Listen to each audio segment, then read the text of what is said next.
자, 마음이 어떻게 병을 고칠까? 마음이 어떻게 병을 고칠까? 그 두 번째 시간이고요.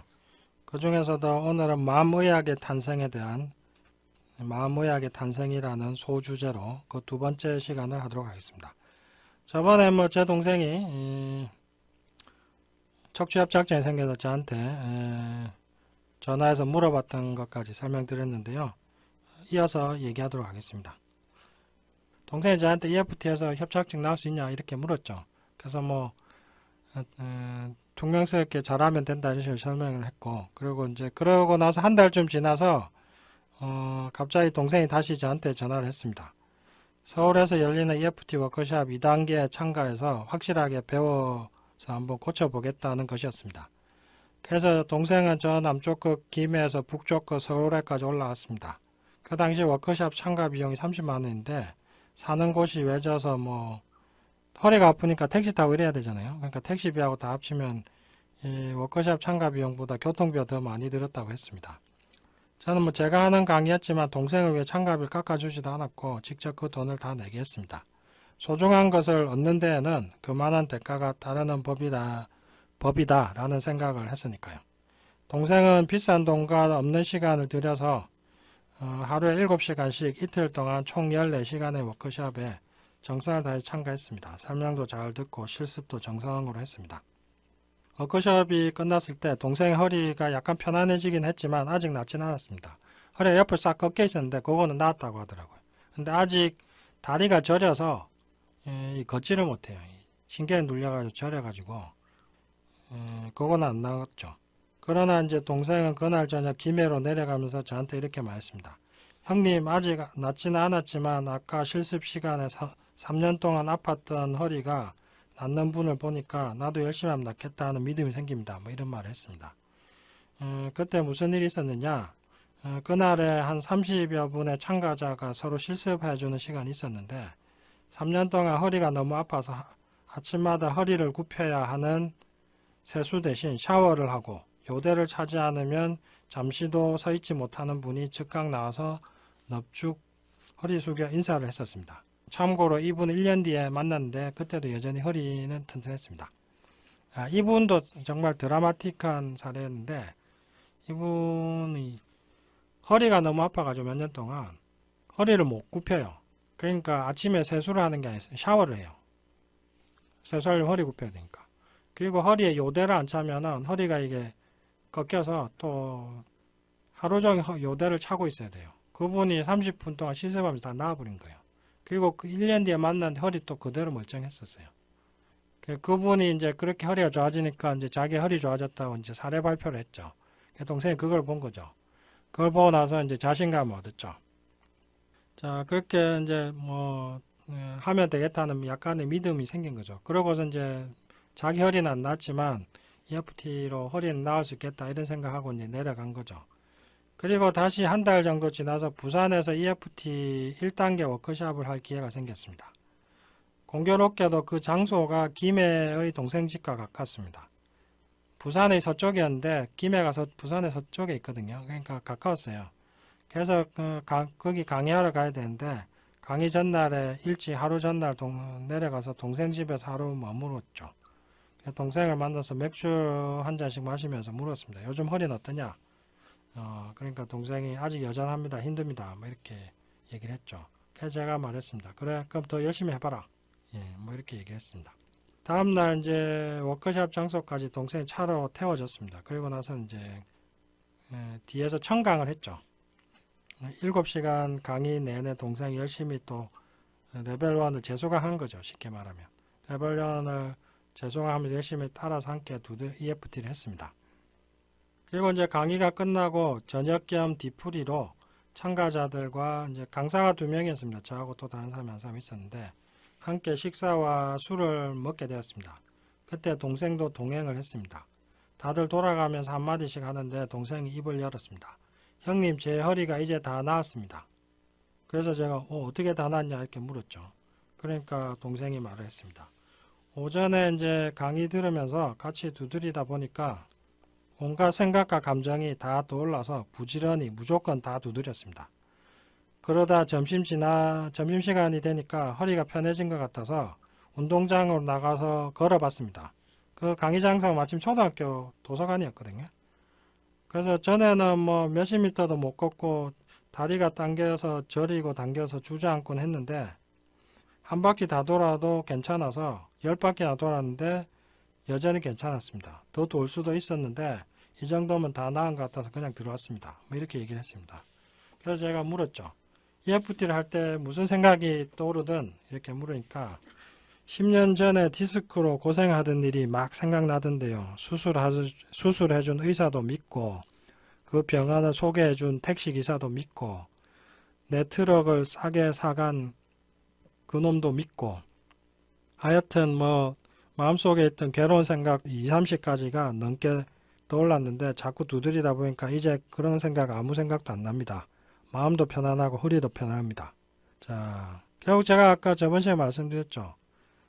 인생의 상처가 쌓이고 쌓여서 풀지 못한 인생의 상처가 쌓이고 쌓여서 육체의 병이 된다. 딱 그거 아닙니까?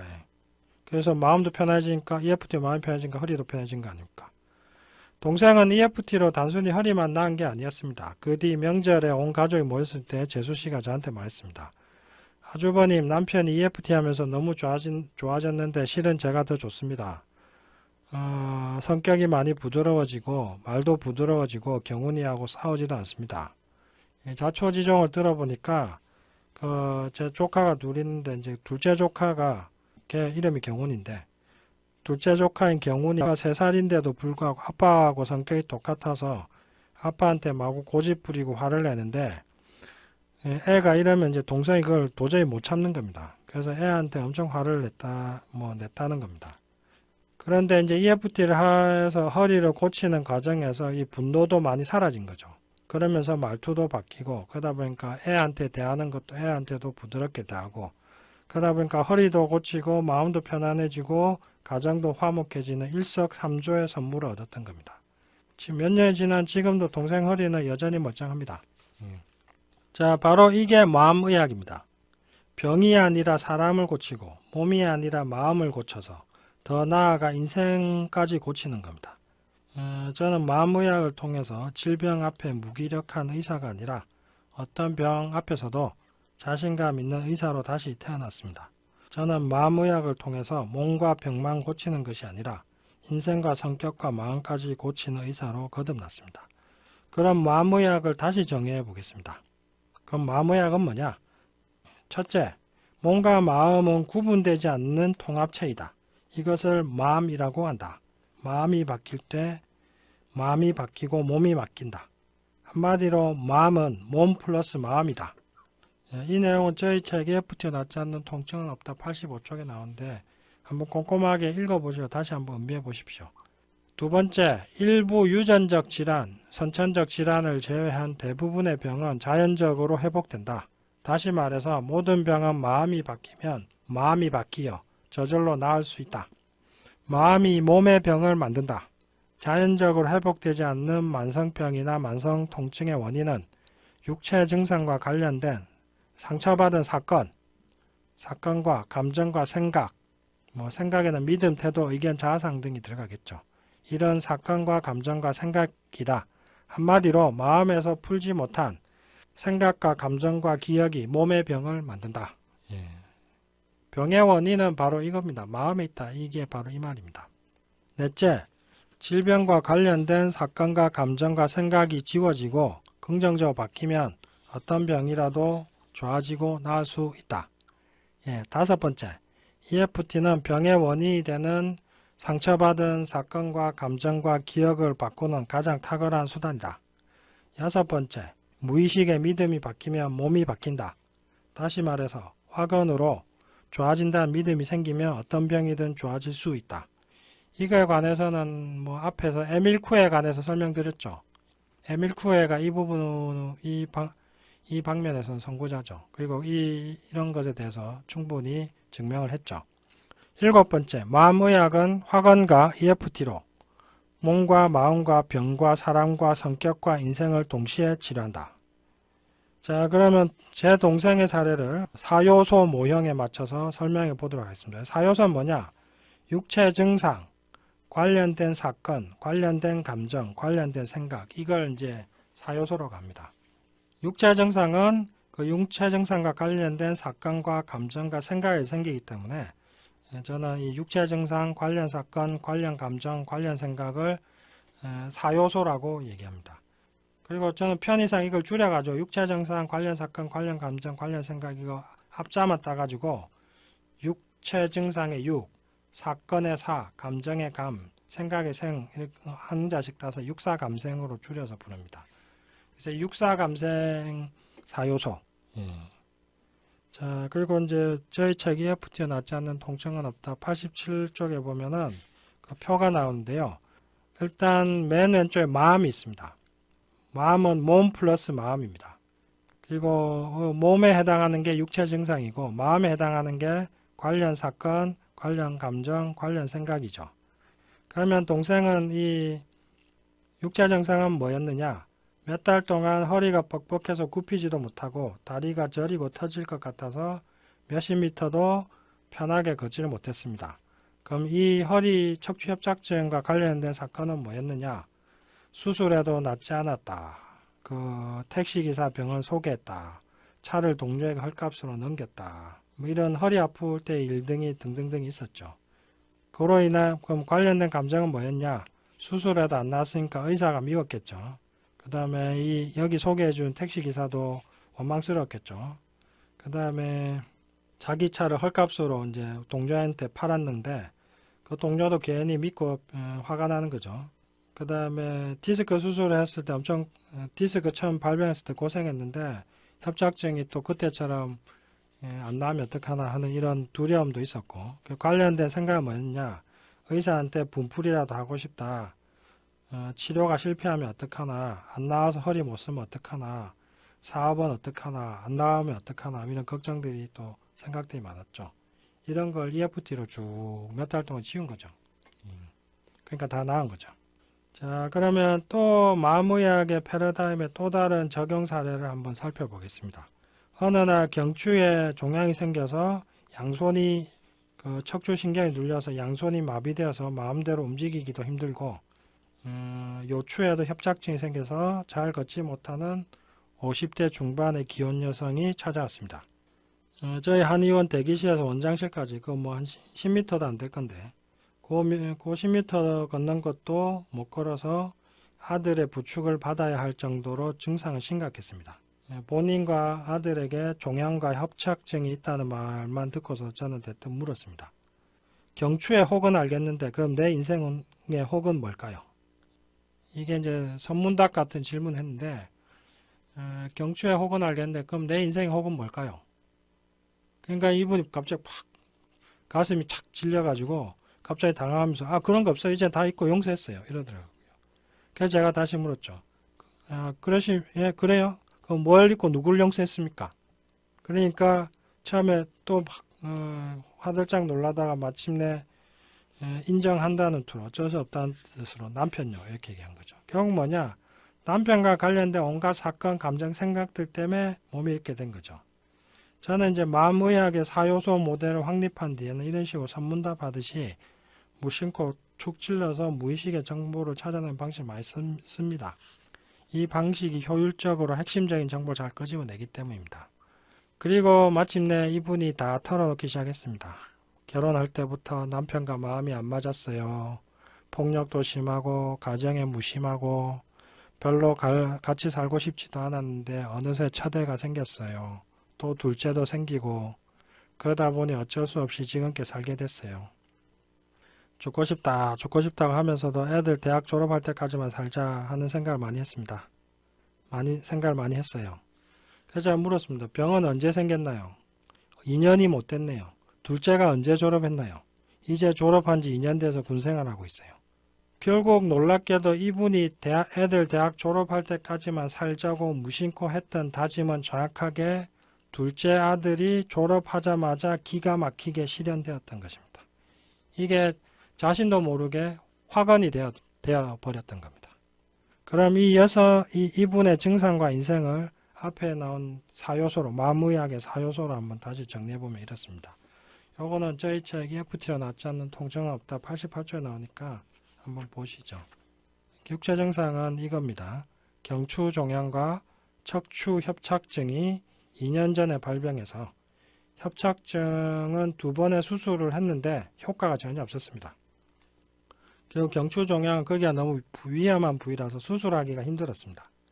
그 다음에 관련된 사건은 남편이 가정에 무관심하고 마구 폭력을 휘둘렀고 2년 전에 둘째가 대학을 졸업했습니다. 그 관련된 감정은 남편에 대한 분노, 인생에 대한 체념, 억울함, 좌절 등등 이렇겠죠. 관련된 생각은 뭐겠습니까? 뭐 아이들 대학 졸업할 때까지만 살자, 뭐 살아서 뭐하냐 이런 거겠죠. 자, 결국 살고 싶지 않다는 무의식적 결심이 이 여자분에게 수술할 수도 없는 종양과 수술해도 낫지 않는 요추 협착증을 만들어 주었던 겁니다. 자, 만약 이 여자분에게 화관과 EFT를 적용한다면 어떻게 해야 될까요? 첫째, 남편과의 사이에서 있었던 부정적 사건의 기억 모두 찾아 지워야 되겠죠. 남편한테 시달렸던 거, 남편한테 힘들었던 거, EFT 하면서 그 사건을 다 지우는 겁니다. 두 번째, 이런 사건을 겪으면 생긴 감정들 모두 또 EFT 찾아 지우는 겁니다. 뭐 분노, 억울함, 체념, 좌절, 절망. 세 번째, 이런 사건을 겪으면서 생긴 부정적인 생각, 판단, 신념, 태도 등을 또 쭉 찾아서 지워줘야 되겠죠. 지워주고 새로운 학원을 해서 긍정적으로 바꿔줘야 되겠죠.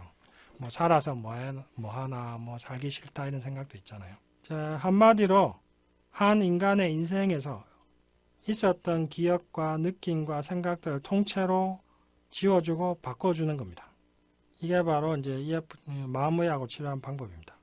EFT의 효과는 엄청 빠르지만 이런 큰 병에 5분의 기적을 기대해서는 안 됩니다. 매주 1, 2회씩 3, 4개월 이상씩 꾸준히 해야 합니다. 그러다 보면 그 과정에서 증상이 개선되고 성격이 바뀌고 감정이 바뀌게 됩니다. 자, 이게 바로 마음의학 치료입니다. 약 20년 넘게 제가 뭐 한의대에 들어간 지 20몇 년 됐으니까 20년 넘게 의학 공부를 하고 수많은 환자를 보고 책과 상담과 강의와 방송을 통해서 수만 명, 뭐 10만 명, 20만 명 이제 셀 수도 없죠. 수많은 사람들에게 EFT와 화관을 전파하면서 인체에 대해 제가 내린 결론은 다음과 같습니다. 몸은 나의 기억과 감정과 신념과 생각을 담는 그릇이다. 통증과 질병은 이것들의 한 표현이다. 몸은 의식을 반영하는 거울이다. 거울에 비친 모습이 더러울 때 거울을 닦을 것인가 아니면 나를 닦을 것인가. 마음이 바뀌어야 몸이 바뀐다. 결국 육체질환이라는 것은 내 마음의 때가 드러나는 겁니다. 그러니까 몸만 치료해서 병이 안 낫는 이유가 이겁니다. 이게 바로 마음의학입니다. 다시 설명드리면 마음의학은 병이 생기는 이유가 우리가 마음에 있다고 얘기합니다. 구체적인 마음의 원인을 설명하자면 우리가 살면서 마음속에 쌓아두었던 인생의 상처입니다. 그래서 마음의학에서의 치료법은 그 마음에 쌓인 인생의 상처들을 치유해 주는 겁니다. 그러면은 마음이 바뀌고 몸이 바뀝니다. 그러면서 병이 낫습니다. 그래서 마음의학의 치료는 성격, 인생, 몸, 마음 다 바꾸는 겁니다. 제 동생 사례에서 이제 알 수 있듯이 이렇게 치료를 받으면 사람이 바뀝니다. 이제 이렇게 치료한 방법은 사실 저만 하는 게 아닙니다. 마음이 어떻게 병을 만들까 전에 마음이 어떻게 병을 만들까라는 주제로 설명하면서 이제 그 중에서 이제 일본의 심료내과에 대해서 설명을 드렸잖아요. 일본의 심료내과가 저하고 똑같이 이렇게 치료를 합니다. 온갖 난치병을 치료하는데 전부 마음에서 원인을 찾아서 그 마음을 치료해서 병을 치료합니다. 그래서 심료내과에서는 그냥 한마디로 이렇게 얘기합니다. 모든 병은 풀지 못한 인생의 문제가 문제다. 모든 병은 풀지 못한 인생의 문제다. 이렇게 단도직입적으로 얘기합니다. 그러니까 이 마음의학이라는 건 저 개인의 주장이 아닙니다. 사실은 많은 사람들이 이렇게 하고 있고 치료를 하려면 마음의학으로 갈 수밖에 없습니다. 그래서 이제 제가 마음의학을 설명드린 이유는 이겁니다. 뭔가 마음이 서로 연결되어 있다는 것을 이해하셔야지 애청자 여러분들이 건강하게 살 수 있기 때문에 그래서 제가 이렇게 설명을 드리는 겁니다. 이렇게 해서 이제 마음의학을 대해서 이제 대충 설명드렸고요. 다음에는 이제 마모약이 얼마나 탁월하게 효과가 있느냐 그런 거 설명드릴 건데 일단 뭐 그 부분은 다음에 하기로 하고 일단 오늘은 마음의학의 탄생이라는 소주제로 마음의학이라는 법칙 패러다임을 연구하고 찾고 만들게 된 어떤 과정 그리고 마음의학이 뭐냐 하는 것을 이제 오늘 설명을 드렸습니다. 설명드렸는데 쉽게 생각하시면 됩니다. 마음 편하게 살면 안 아픕니다. 예. 이 단순한 얘기를 지금 제가 이렇게 하는 겁니다. 그리고 마음을 고치면 아픈 게 낫습니다. 그게 허리가 아프든 무릎이 아프든 몸의 병이라는 생각을 버리십시오. 몸의 모든 병은 마음의 원인이 있다. 이렇게 생각하면 그냥 됩니다. 결국 그렇게 치료하면 낫습니다. 그러니까 이 단순한 원리를 설명하기 위해서 지금 제가 이렇게 말씀을 드린 거고요. 원리는 단순한데 이 원리를 깨닫고 이해하고 법칙을 만드는 데는 한 20년 걸렸습니다. 제 평생이 제가 60대 70대 노인은 아니지만 제 인생의 상당 부분을 여기에 바쳤습니다. 그럼 왜 제가 여기에 이렇게 마음의학에 목숨 걸고 이렇게까지 했느냐? 사실 제 방송 들으시면 다 들으셨겠지만 제가 이제 제 원래 가족이 원가족이 제 아버지 어머니 저하고 제 동생 이렇게 네 식구인데 네 식구 저만 빼놓고 다 중환자였어요. 저는 그렇게 큰 병은 없었는데 저는 복숭아 알러지나 비후성 비염이 좀 심했고 그 외에 큰 병은 별로 없었던 어렸을 때 피부병 좀 있었고 그렇게 심한 병은 없었는데 제 원 가족이 다들 심각한 환자였고 제 어머니는 신부전증으로 30년 이상 제 나이만큼 고생하셨죠. 제가 임신했을 때 급성 신부전 생겨서 평생 고생하시다가 신장 이식 수술 받고 지금 복막 투석하고 계시니까요.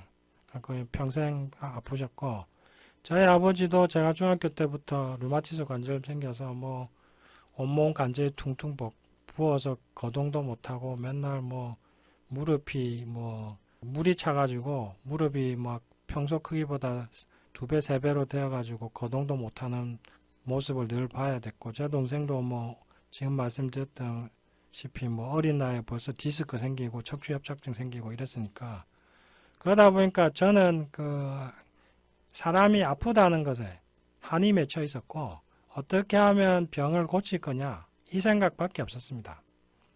그리고 저는 한의대 들어갈 때부터 내가 병을 제대로 못 고치면 사는 게 의미가 없다. 한마디로 제대로 병을 고치는 의사가 되겠다는 것에 제 목숨을 걸고 공부를 했습니다. 그래서 그 목숨 걸고 한 결과가 이제 한 20년 지나니까 이렇게 결과가 나온 게 아닐까 이런 생각을 하는데 저는 처음에 의학 공부하면서 내가 제대로 병을 못 고치면 살지 않겠다. 이런 다짐을 엄청 했습니다. 그러니까 죽기 살기를 한 거죠. 왜냐? 가족들이 그렇게 아픈데 그것도 못 고치면서 살아서 뭐 하겠냐. 예. 그런 생각이 엄청 들었죠. 다행히 이제 마음의학을 만들어서 이제 뚫어냈는데 못 뚫어냈으면 지금 제가 여기에 살아있을까 하는 생각이 들 정도로 정말 죽기 살기로 병을 치료할 수밖에 없었고 그러다 보니까 여기까지 왔고 그러다 보니까 몸과 마음의 이치를 깨달아서 이제 그 이치를 이제 또 애청자 여러분들에게 또 이제 설명도 드릴 수 있게 되었고 어떻게 보면 그 고생의 덕분에 여기 이 자리까지 올 수 있게 되어서 한편으로 뿌듯하기도 하고 그 고생했던 게 결국은 헛고생은 아니었구나 하는 생각이 들어서 뿌듯하기도 하고 고맙기도 하고 그렇습니다. 하여튼 제 평생의 노력의 결실이라고 할 수 있는데 이 마음의학이 그 결실을 애청자 여러분들과 공유하면서 방송을 듣는 모든 분들이 그래서 행복하고 건강하게 사시기를 바라면서 오늘의 방송을 마치도록 하겠습니다.